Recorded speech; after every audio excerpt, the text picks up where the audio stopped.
Assalamu alaikum. My name is Mirab and we are from Team Anorexia. Our main aim is to raise awareness about the impact social media has on the young people's mental health and overall well-being. So can you please give us a brief introduction about yourself? Walaikum Assalam Rahmatullah Mirab.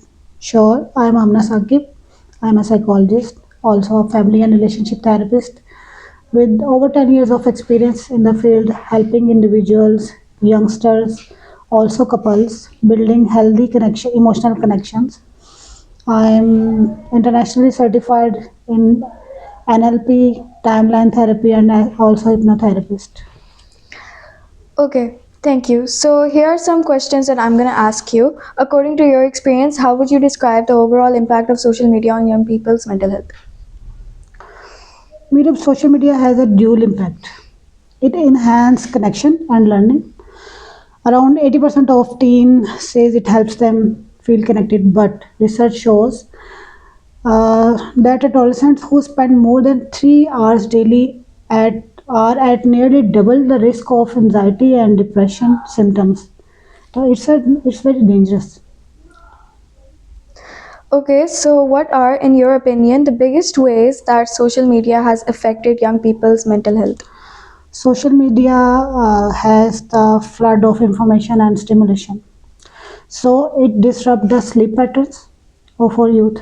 Also, the concentration area of the brain disturbed due to the reels and higher use of social media. क्योंकि अभी brain की development चल रही है, वो वाला area जहाँ पर जाके इमोशंस को की डेवलपमेंट होनी, इमोशंस मैनेज करने सीखने हैं बच्चे ने, वो एरिया अभी डेवलप हो रहा होता है, लेकिन जब फ्लड ऑफ इंफॉर्मेशन जाता है ब्रेन में तो वो उसको कंपार्टमेंटलाइज नहीं कर पाता, जिसकी वजह से कंसंट्रेशन के प्रॉब्लम्स आते हैं. यंगस्टर्स में ये प्रॉब्लम इसलिए ज़्यादा है क्योंकि अभी उनकी डेवलपमेंट ऑफ ब्रेन चल रही है. Okay, so how do popular social media platforms affect young people's self-esteem? Popular social media platforms जो हैं वो आपको आपकी पर्सनालिटी, हमारी पर्सनालिटी जो है वो हमारी आइडियल सेल्फ और रियल सेल्फ पे डिपेंड कर रही होती है. एक यंगस्टर के पास उसकी एक रियल सेल्फ है जिसमें वो अपने आप को देखता है कि मैं ये और ये हूँ, मेरे बाल ऐसे हैं, मेरा कलर कॉम्प्लेक्शन ऐसा है, मेरी आंखें इस तरह की हैं. और एक आइडियल सेल्फ है जो वो सोशल मीडिया पे देख रहा होता है कि वहाँ पर चीज़ों को बहुत ज़्यादा इन्हेंस करके दिखाया जा रहा होता है. तो वहाँ वो चीज़ों को जब देख रहा होता है तो उसकी आइडियल सेल्फ से वो मैच नहीं करती है, जिसकी वजह से बहुत बड़ा डिस्टेंस उसको नज़र आता है. वो डिस्टेंस मटेरियल डिस्टेंस भी होता है, फाइनेंशियल डिस्टेंस भी होता है, अपीयरेंस का डिस्टेंस भी होता है, जिसकी वजह से रिसर्च ये बताती है कि half of teenage girls reported worst about the bodies after using social media. अपने बॉडी के बारे में वो वर्स्ट फील करती हैं, हाफ ऑफ टीनेज. फिर हम देखते हैं 40% ऑफ गर्ल्स जो हैं वो अपने ऑनलाइन इमेज को पसंद नहीं करती, उन्हें अच्छा नहीं लगता, हम देखने में अच्छे नहीं लग रहे, जिसकी वजह से वो एक्सटर्नल वैलिडेशन की तरफ शिफ्ट हो रही है. जबकि हम लोगों के पास एक स्ट्रॉन्ग पर्सनैलिटी जो है वो इंटरनल वैलिडेशन पर डिपेंड करती है कि मुझे मैं कैसी लग रही हूँ, इस पर डिपेंड करती है एक स्ट्रॉन्ग पर्सनैलिटी. लेकिन अगर एक फ़र्द इस पर डिपेंड करता हो कि तुम मुझे बताओ मैं कैसी लग रही हूँ, तो ये एक्सटर्नल वैलिडेशन डिपेंडेंसी है जो कि आपको लीड करती है सेल्फ एस्टीम लो की तरफ, सेल्फ डाउट्स की तरफ.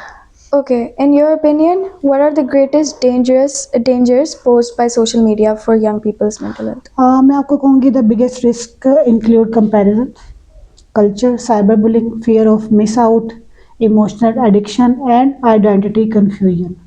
ये हैं सबसे ज़्यादा डेंजरस फीचर्स जो हम देखते हैं सोशल मीडिया के एक्सेसिव यूज़ की वजह से एडल्ट्स में भी, लेकिन टीन एज में बहुत ज़्यादा नज़र आ रहे हैं. और ये सारी ही जब इनको क्लिनिकली चेक किया जाए तो ये सब डिप्रेशन और एंजाइटी के साथ अटैच्ड है. Okay, what advice would you give to people to keep themselves from suffering due to excessive use of social media?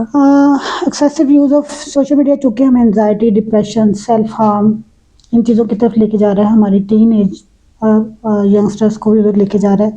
तो इसके लिए बहुत ज़रूरी है कि हम उन्हें एजुकेट करें. किन किन चीज़ों पे एजुकेट किया जाए? सबसे पहले उन्हें एजुकेट किया जाए meaningful usages of social media, इन प्लेटफॉर्म्स को कैसे इस्तेमाल करना है आपने, हाउ टू कनेक्ट अदर्स, किन क्राइटेरिया पे आप लोगों के साथ कनेक्ट होंगे, क्या चीज़ें अपलोड करनी या नहीं. कम से कम उन्हें मीनिंगफुल इंटेंशनल यूज़ की तरफ लेके आना चाहिए. दूसरी चीज़ जो जिसकी ज़रूरत है वो उनकी फ़िज़िकल एक्टिविटी है. इन्वायरमेंट के अंदर मौजूद जो लोग हैं उनके साथ कनेक्शन बिल्ड करना है, ये तीसरी चीज़ है। और चौथी चीज़ ये कि वो डिटॉक्स को भी शेड्यूल करें कि पूरे वीक में हम किस दिन सोशल मीडिया को बिल्कुल यूज़ नहीं करेंगे, ये उनके डिटॉक्स आवर्स होंगे। तो ये चारों चीज़ें मिलके उन्हें बेहतरी की तरफ लेके जा सकती हैं। Okay, so what are some signs that an individual is getting harmed by excessive use of social media? सबसे ज़्यादा तो मेरा जो चीज़ नज़र आती है वो उनके मूड के इंस्टेबिलिटी के इश्यूज़ हैं। इन सेकंड्स में मूड चेंज हो रहा है। अभी थोड़ी देर पहले मूड कुछ था और सेकंड में मूड चेंज हो गया और उसके बाद उसको स्टेबल करने में बहुत डिफ़िकल्टी आती है। जबकि हम जब इमोशनल इंटेलिजेंस की बात करते हैं तो उसमें मूड रेगुलेशन नंबर 1 पे आता है कि आपको अपना मूड रेगुलेट करना आता हो और उसके लिए आपको सिर्फ 5 टू 15 मिनट्स लगने चाहिए। लेकिन ये प्रॉब्लम एक्सेसिवली नज़र आ रही है कि मूड इंस्टेबिलिटी के इश्यूज़ इतने ज़्यादा हैं कि बाज़ औक़ात टीन एज में हमें ये नज़र आ रहा है कि पूरा दिन 2-2 दिन लग रहे हैं, मूड सेटल ही नहीं हो रहा।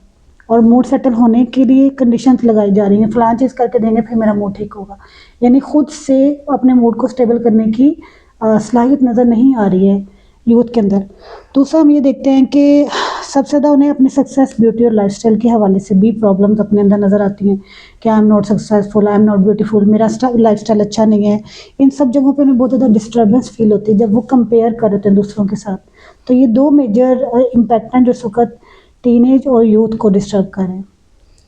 Okay, so in your opinion, what aspect of social media has the most significant impact on young people's health? मैं आपसे कहूँगी कि ये एडोलसेंट्स और यंग एडल्ट्स हैं, यानी कि around 13 to 25 of their as.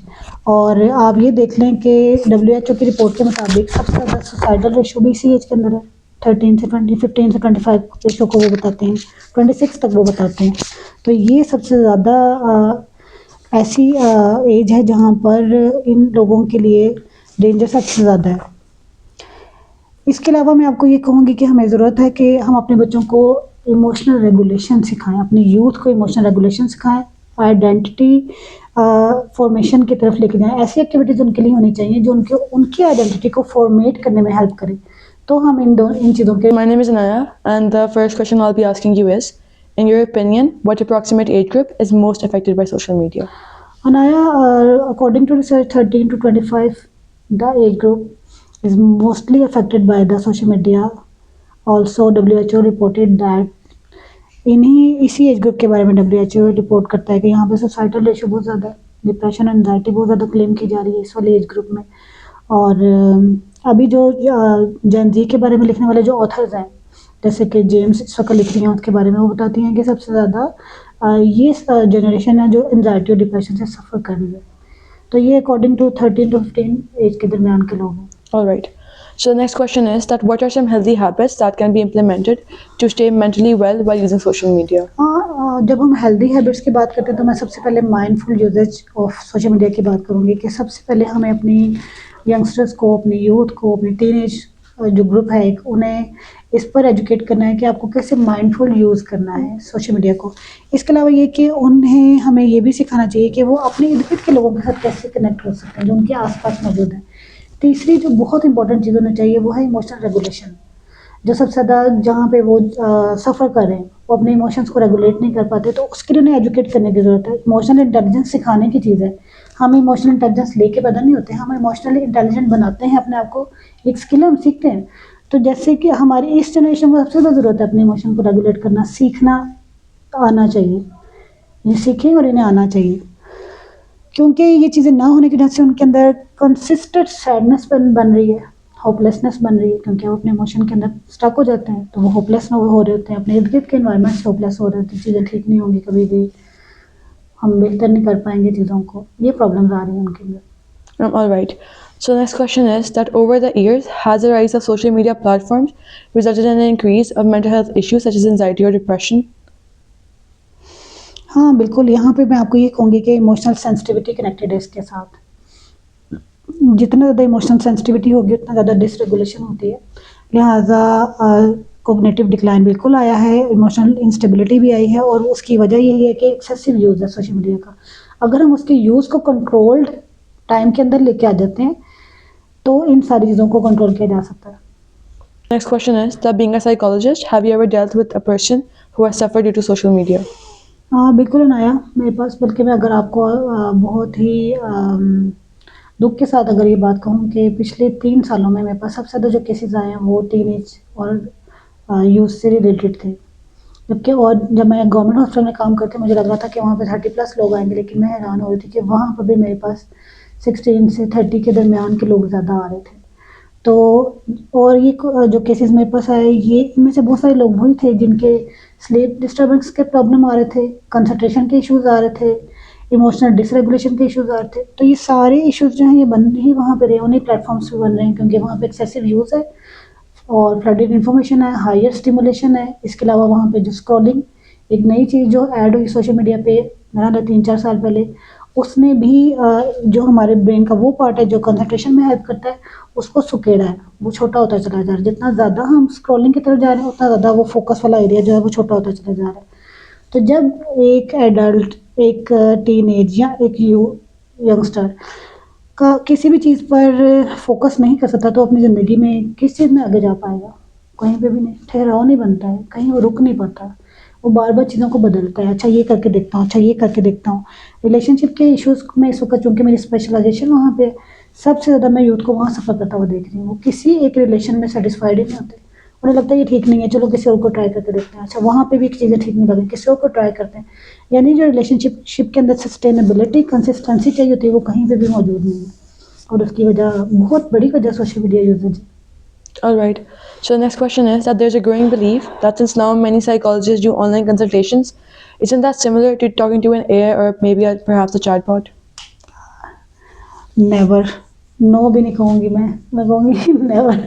क्योंकि आपको एक फ़र्द को उसके इमोशनल इश्यूज़, उसके मेंटल इश्यूज़ को सॉल्व करने के लिए सबसे पहले जो चीज़ चाहिए होती है वो आपके अपने इमोशनल एम्पैथी, उसका इमोशनल कनेक्शन, ये चीज़ें आपको चाहिए। अगर आप उसके साथ इमोशनली कनेक्टेड नहीं हैं, आप एम्पैथेटिकली उसको ये नहीं देख पा रहे कि वो किस प्रॉब्लम से सफ़र कर रहा है इस वक़्त, तो कैसे आप उसको डील कर सकते हैं? इसके अलावा सबसे इम्पोर्टेंट चीज़ जो है वो ये के लिए क्लिनिकल इंटरप्रिटेशन नहीं होती वहाँ पे।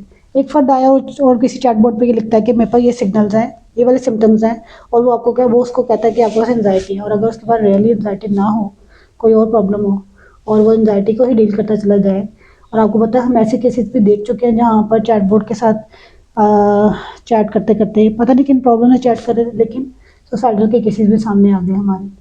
तो ये सारी चीज़ें तो इन्हीं चीज़ों की तरफ इंडिकेट करते हैं कि चैटबॉट कभी भी ऑनलाइन थेरेपी के बराबर पे आगे खड़ा नहीं हो सकता, बल्कि वो डेंजरस है। All right. So the last question is that do you think social media has any positive impacts? हाँ बिल्कुल, इसका पॉजिटिव इम्पैक्ट मौजूद है। मैंने आपको बताया 68% ऑफ यूथ जो है वो क्लेम करती है कि वो वहाँ पे अच्छे कनेक्ट बना पा रहे हैं। 71% ऑफ यूथ ये बताती है कि वहाँ पे वो बहुत सी चीज़ें लर्न करते हैं। मैं खुद, हालांकि अब मैं अपने आप को यूथ से बहुत आगे वाली एज पे हम, लेकिन मैं खुद इन सोशल मीडिया प्लेटफॉर्म्स को बहुत अच्छे से यूज़ करती हूँ। मैं वहाँ से बहुत सी चीज़ें सीख रही हूँ और मैं बहुत से लोगों से कनेक्ट कर पाती हूँ और एजुकेट कर पाती हूँ, अवेयरनेस फैला पाती हूँ। तो ये प्लेटफॉर्म सारे हमारे फ़ायदे के लिए काम कर सकते हैं।